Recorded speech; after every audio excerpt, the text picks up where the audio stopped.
Hello, everybody. Leah Klett here with the Christian Post. I'm so excited today to be joined by Willie and Korie Robertson of the hit series Duck Dynasty. After 8 years off the air, they're returning for Duck Dynasty, the revival, hitting A&E on June 1st. I am so excited to see you guys back on the big screen. It has been way too long. Oh, thank you. We're excited too. We are. So it's been 8 years. Why was this the right time to bring Duck Dynasty back to the screen? Your family's changed, the cultural landscape has changed. Why now? Well, I guess we're up for a challenge. No, I think We were getting bored. Yeah, we were getting bored. We felt like we needed to do something. Well, we had a lot of people that tell us all the time, like, "Oh, we wish y'all would come back, and we missed you guys, and want you to be on television." And the timing didn't seem right. I mean, we were glad once we got through with that one, and then everything kind of changed, and all my family kind of migrated back to the office and started working again. We were like, wait a minute, this could be a good time to show what has happened since the last television show. To do a little revival of Duck Dynasty, yeah. Okay, I love that name because Phil told me a couple years ago just how many people he's baptized in his backyard. Is there sort of a double meaning with this revival part of the title?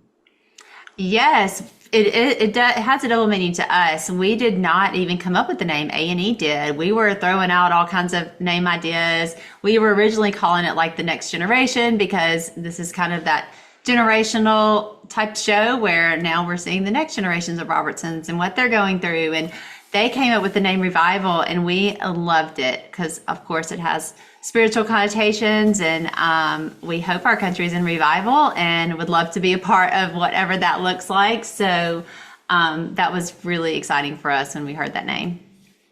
I love that. Okay, so what can viewers expect from the revival that's different from the original series? Obviously, your family has grown so much has changed. What's going to be different? Well, new people for sure. We all of our kids have gotten married since the show. Well, John Lincoln Mary Kate got married on the show, the original show, but the rest of our kids have gotten married since then and had babies. And you actually see a lot of the grandbabies on this show. So there's a lot of kids and just real life stories. I think is fun. You see babies being born and us dealing with like normal issues that every family goes through. Yeah, this one's an hour long, and so the last show was 30 minutes, so a little bit more to kind of play out what's going on. Yeah, and I think you'll see more of kind of the inside of the family and how we kind of operate, because that's something that Korie and I get asked a lot, how did you get all your kids to come back and live right beside you? And so we just kind of show how that plays out because everyone's right here together, and you'll still see people from the old show as well. Uncle Si's on the show. I think every episode, Si shows up, and Jace, a little bit of Mom. She was on there in the beginning, and so so you get some of the past, but also kind of what's happening in the future. Are we going to see any of Phil? No, Phil's he was unable to film for sure. Oh man, how's he doing? He's not great. It's Alzheimer's is it's kind of a cruel situation to go through, and just seeing him. But there's glimpses. We have some good times and some moments with him, but it certainly has progressed. And we feel good about the life he's lived, and he certainly does as well, and just the impact. I mean, you mentioned all the baptisms that he's done, and so. Such a powerful voice, and so he did everything I think God wanted him to do on this earth, and he'll be ready to move on for sure. One of my favorite memories of him is he shared the recipe for a duck stew with me on an interview, and he just gave me the whole recipe. Yeah, that does not surprise me. We could tell Phil stories for probably a whole year. There's a lot of stories for sure. When we used to film Duck Dynasty, Phil would just go off on those long, stories or whatever, and Willie would have to stop him and be like, "Dad, this is a 30-minute show. Like they're not gonna put all that in there." Oh, I love that. Okay, so the new show really does spotlight the next generation, as you've been saying. How have you approached mentoring your kids through life in the public eye, but also allowing them to find their own voice? Well, yeah, it's been interesting. When the first time we did this, we said there's no handbook for when your show, you become a reality TV show. All of a sudden, your family becomes a reality TV show, and your husband becomes like a chia pet, and you're on every product in Walmart. So we were kind of all going through it together in real time as a family. And I think that's one thing that was really helpful to us, to just be able to go through it together as a family, lean on one another, talk through some of the absurdity of like fame or whatever. And so that's really kind of how we've done it this time as well. We sat down as a family and really prayed together about going into the show and what our hopes and desires for the show, and how we want to keep what's important at the front, which is our faith in God and our relationship with Him, and what that looks like to do kind of in the spotlight. And we're excited. I think that whenever we did it the first time around, we got to ask this question a lot. It's like, is faith going to be a part of your show? And we said that then, and we say it now. It's like, it is everything to us. It impacts every part of our life. It's not just like something we do on Sunday morning. It is our life. It's our faith and our relationship with Jesus is how we, interact as married couple, as parents, as employers, employees, and all those things. And so, yes, it's a part of our show because it is the most important part of our life. Why do you think audiences are so receptive, particularly to your family? Because you guys are so blatant about your faith. That's not necessarily a popular thing these days, yet you guys resonate with so many people. Why do you think that is? Well, I think it's a different way to get the message out. And, I think we think of maybe more traditional methods of preaching the gospel or church or these things that are traditional that we do. But what we found that there's a whole nother avenue through media.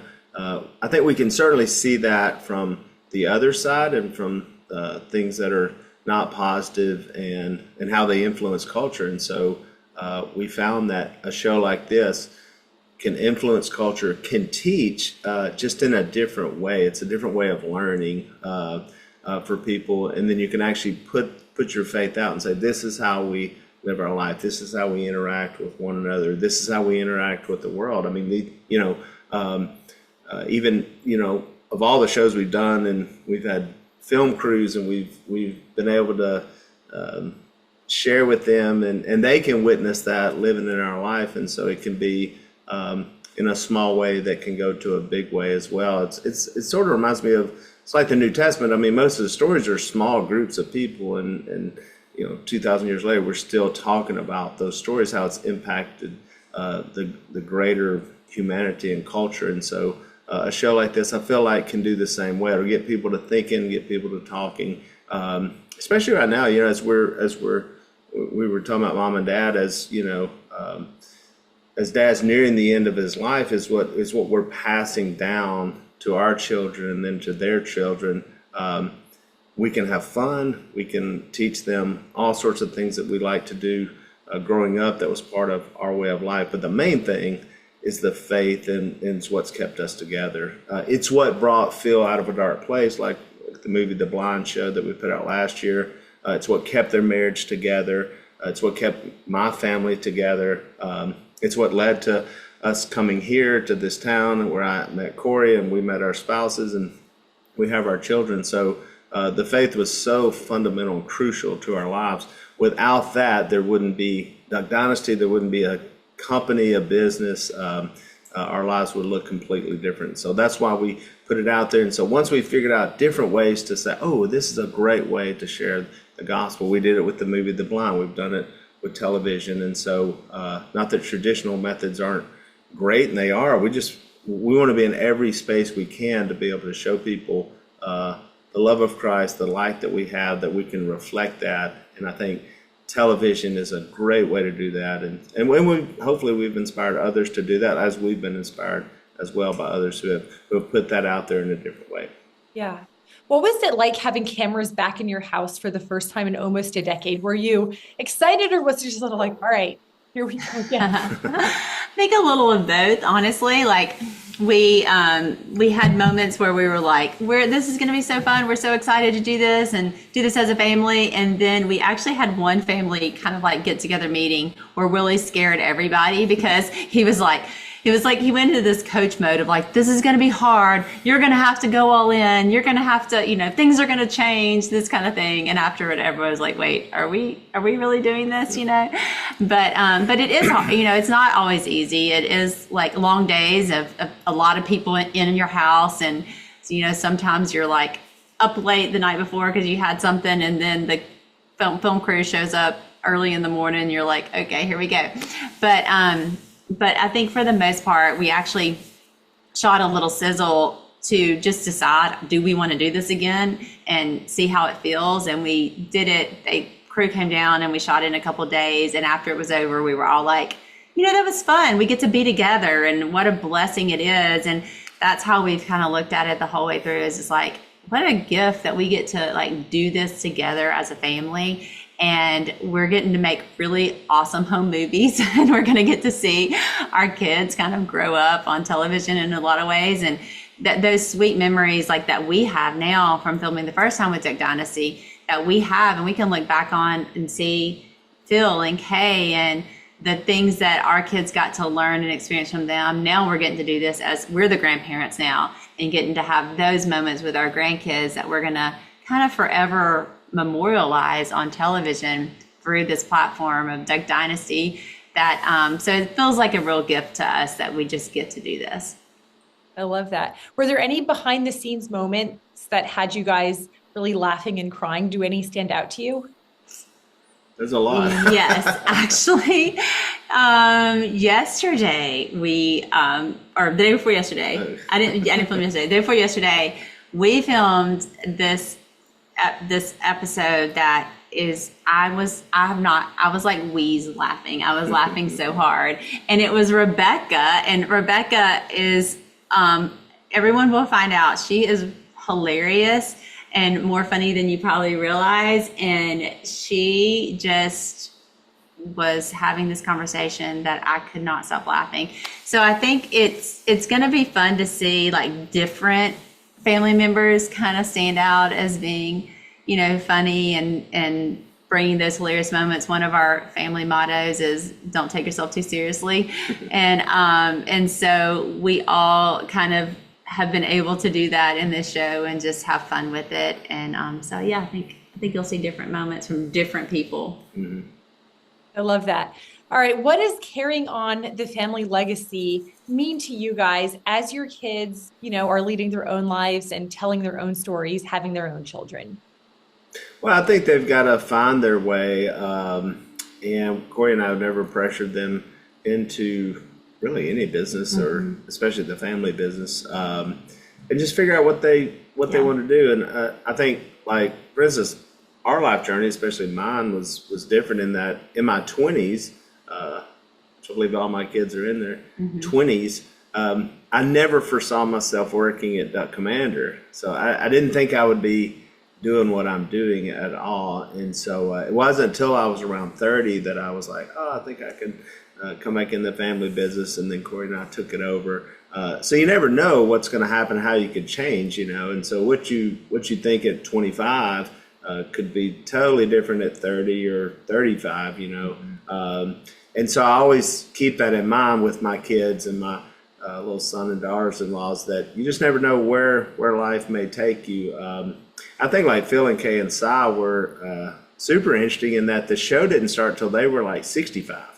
And so they had thought like they had done everything in life that they were going to do, as far as vocation, I guess. And then boom, you have this whole new thing happen at kind of the latter stage of their life.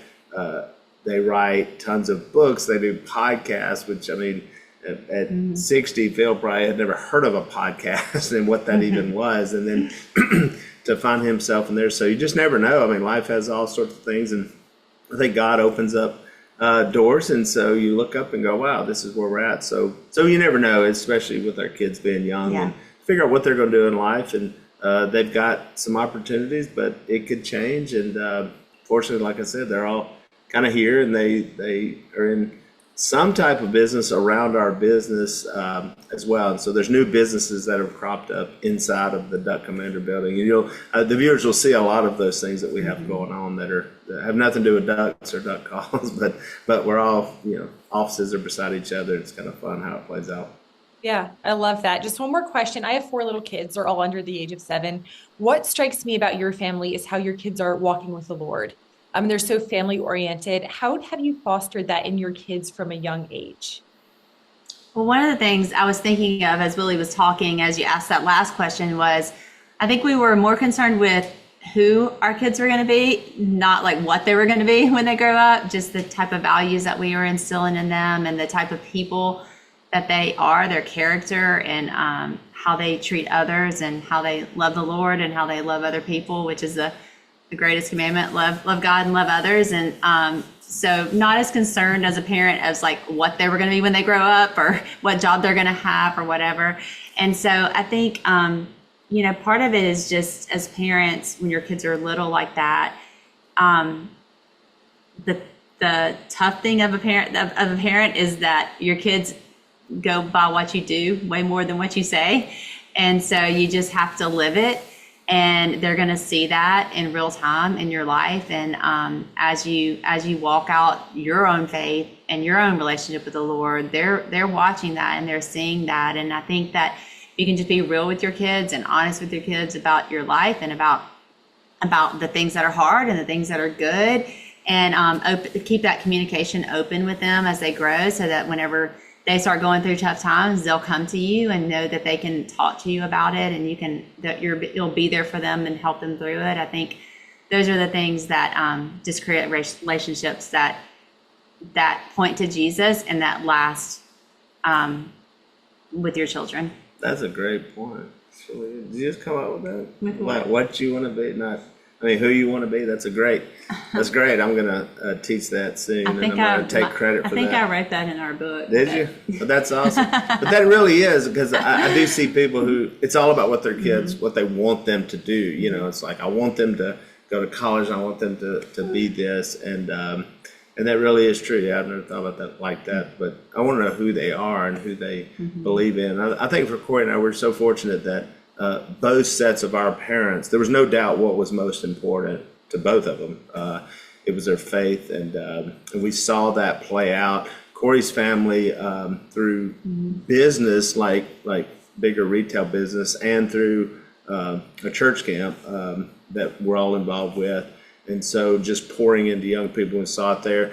My parents, obviously, filled with this just faith that he wanted to share with everyone. And also in business as well, and how they mix that up. And so it's not surprising that when we came together and that we've used our business to then promote our faith. And so hopefully, I think our kids saw that in us. It's what made the show good as well, which is that authenticity. And that's, I think the viewers saw that. We're like, I think these people are really, who they say they are. And so we're not trying to fake to be something that we're not. We are who we are, and we believe in what we believe in. And so then it's all about passing it down. It starts at home. It starts with our children. It starts with your children, that you'll pass that down to. And then hopefully it can go from there and just go out and spread even more. So, yeah. Well, thanks, man. It's a great answer. Guys, I'm so excited. The show is coming back. We need some good reality TV. So excited about it. So nice to talk to you guys as always. We are working hard to give people some good reality TV. Hopefully everybody watches it and appreciates it. And if so, yeah, we'll keep going. But it was great talking to you. Yeah, great talking to you. Thank you. Thanks for watching. If you enjoyed this video, please like and subscribe for more Christ-centered journalism.